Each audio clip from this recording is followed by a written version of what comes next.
예, 안녕하세요. 김노무사TV의 노무사 김승현입니다. 예, 오늘도 좀 간단한 지식, 하지만 최근에 있어서 매우 중요한 지식을 좀 하나 전달할까 합니다.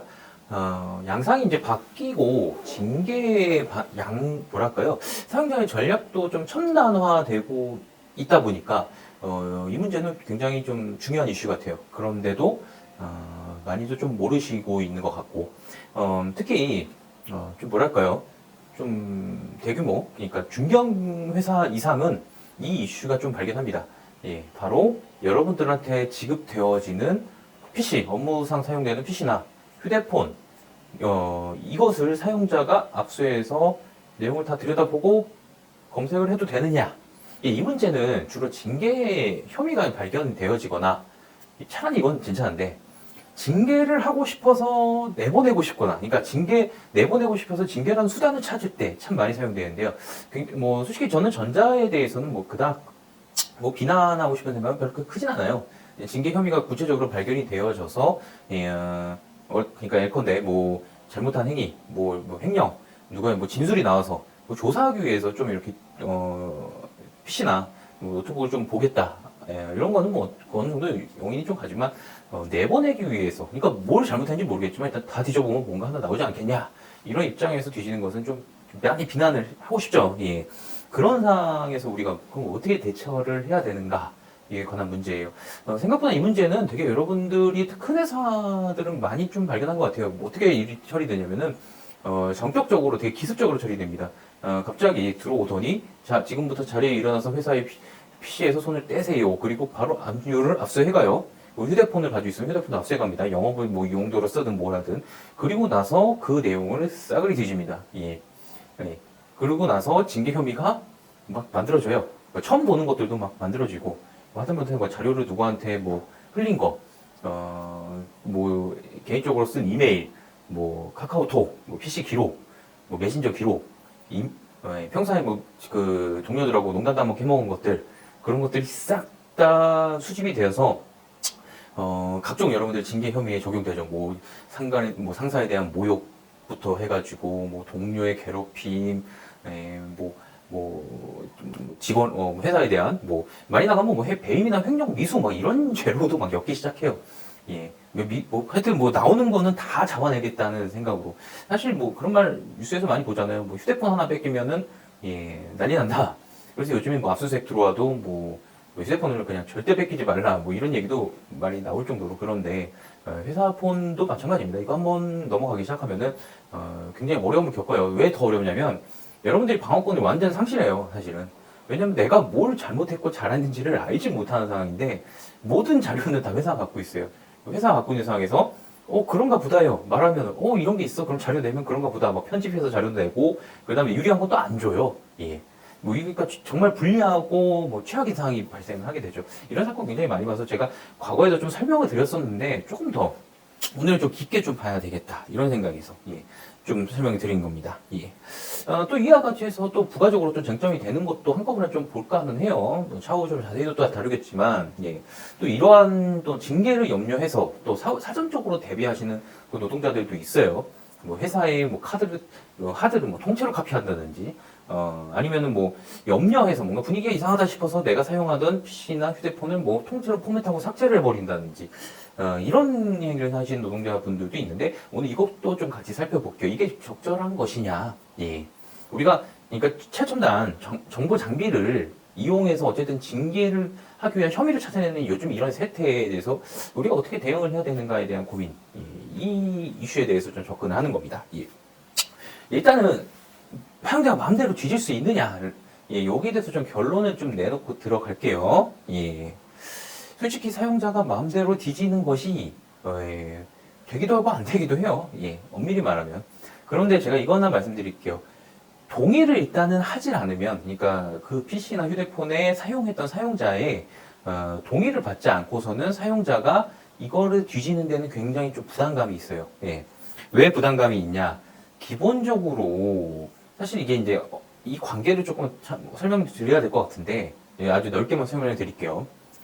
타인의 그 사용하던 물건의 내밀한 정보를 보기 위해서는 이게 어쨌든 우리가 사인의 징계 혐의 조사 권익이지만은 이 국가에서 하는 이제 형사 조사, 형사소송법에서 말하는 조사하고 되게 좀 유사한 측면이 있어요. 사인이 사인한테 가하는 징계가 이것도 좀 뭐 헌법상 의문이 좀 드는 거는 뭐 사실이지만 뭐 노동법 교과서에 보면은 왜 사인이 사인 간에 이렇게 불이익 처분이 가능하냐 뭐 이런 논의도 있어요, 있기는. 예.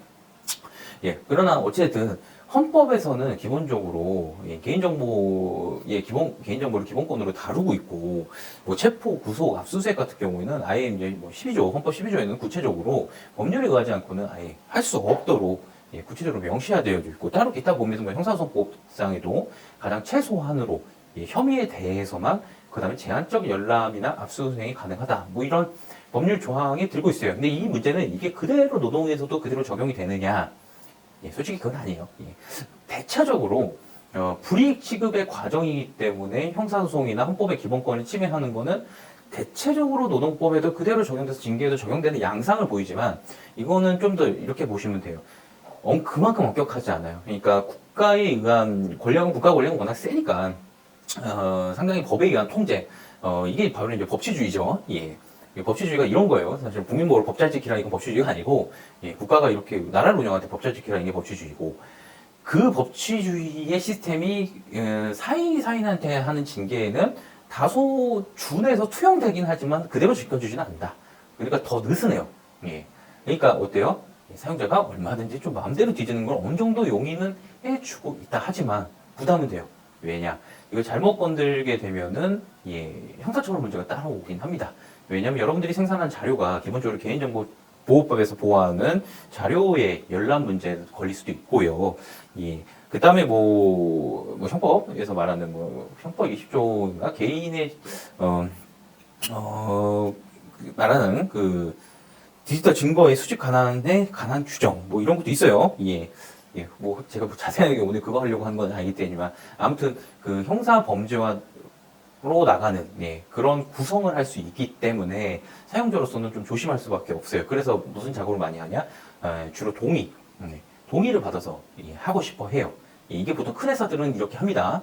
근데 이제 보통은 또 이제 잘 모르시는 이제 사장님들은 그냥 다 뒤지죠. 이런 동의를 하는 방식은 또 뭐가 있으냐면 여러 가지 있어요. 뭐 명시적으로 그 서명을 해서 내가 이것을 열람하고 확인하는데 동의합니다라는 서명을 해달라는 회사도 있고, 또 어느 데는 그냥 비밀번호와 패스워드를 주세요 하고 그거 내놓으니 묵시적으로 동의한 거다 뭐 이렇게 보는 회사도 있는데, 어떤 방식으로든 동의는 솔직히 좀 꺼림직하고 위험한 것도 사실입니다. 제가 이제 아까 말씀드렸지만 징계 혐의가 말 그대로 어떤 잡혀서 하는 경우도 있지만 징계 혐의 그 자체를 발굴하려고 하는 경우도 굉장히 많기 때문에 상당히 조심해야 된다.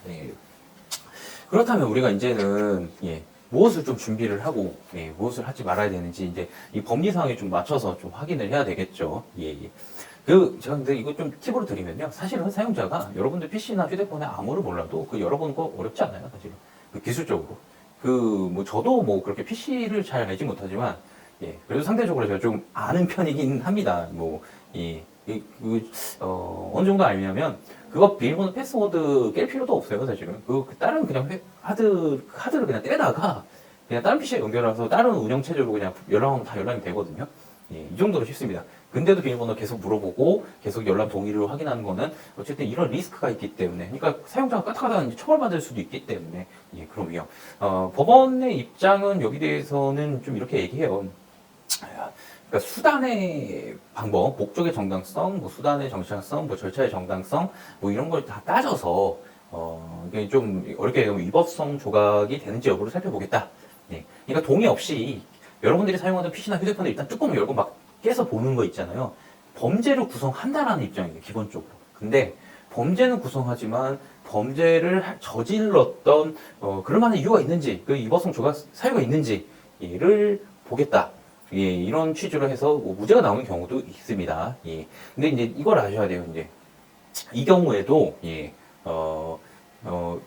다 뒤지면 안 돼요. 그러니까 제가 말했잖아요. 수단의 적합성 이런 것도 본다 그랬잖아요. 징계 혐의와 관련된 구체적 내용을 제한적으로 열람한 것에 대해서 좀 위법성을 조각해주는 그런 사례들이 많다 더 이렇게 말하는 거죠. 그러면 우리가 이제 전략적으로 어떻게 여기에 대해서 대응을 해야 되느냐, 이건 이제 중요한 거죠. 이게 이제 핵심이죠. 오늘 이거 말하려고 이제. 예. 그리고 저희 김남사 TV에서는 예, 좀 고정적으로 하나 좀 채널 하나 마련을 할까 해요. 뭐 별도의 채널을 뭐 한다는 얘기가 아니라 이것도 직장 내 괴롭힘인가요? 라는 주제를 가지고 예, 좀 상황 설명, 사연 설명드리고 좀 자체적인 좀 평가를 해보려고 합니다. 요즘에 어떻게 돌아가고 있나? 과연 맞는 것인가? 아닌 것인가? 예. 예, 좀 이렇게 말씀을 좀 드려보려고 해요. 그러려면 여러분들이 좀 사연이 필요합니다. 물론 상담을 통해서 많은 내용에 접하기는 하고 있는데요. 좀 저희가 각각의 사연들을 좀 확인해서 최대한 좀 객관적인, 예, 객관적이라는 얘기는 저의 객관이 아니라 세상 돌아가는 객관적인 판단 기준에 의해서 어떻게 되겠는가 전망을 해본다는 거죠. 사용자 측에서는 어떻게 나올 것인지, 노동부에서는 된다고 할 것인지, 뭐 법원은 어떻게 인정할 건지 말 건지, 노동위원회는 어떤지 이런 예측하는 시나리오까지 좀 밟아보도록 하겠습니다. 뭐 저희가 뭐 듣기 좋은 말만 해드리려는 게 아니라 정말로 이것을 해도 되느냐, 어떤 양상을 가지고 있느냐 상황 파악 좀 해보려고 합니다. 예, 이와 관련한 방법으로는요, 저희 뭐 유튜브 댓글로도 남겨주셔도 되긴 하는데 말머리를 좀 달아주셔야 돼요. 유튜브 댓글 때도 시간 괴롭힌 사연 신청, 또는 카카오톡에서는 노무법의 시선입니다. 친구 찾기를 해서 말머리로서 시장에 괴롭힌 사연 신청이라는 말머리 남겨주시고, 네이버 카페가 제일 좋아요. 사실 여기가 일목정연하게 좀 볼 수 있거든요. 가면은 저희가 따로 코너를 마련해놨어요. 카페에 들어가셔서 여기 안내 카페 나가죠. 거기에 목록에 아예 사연을 신청할 수 있는 그 카테고리를 나눴으니까 거기다가 좀 올려주시면은 저희가 내용을 본 후에 그 다음에 좀 이렇게 충분히 설명할 수 있는 사연인가를 보고 좀 설명드리도록 하겠습니다. 예.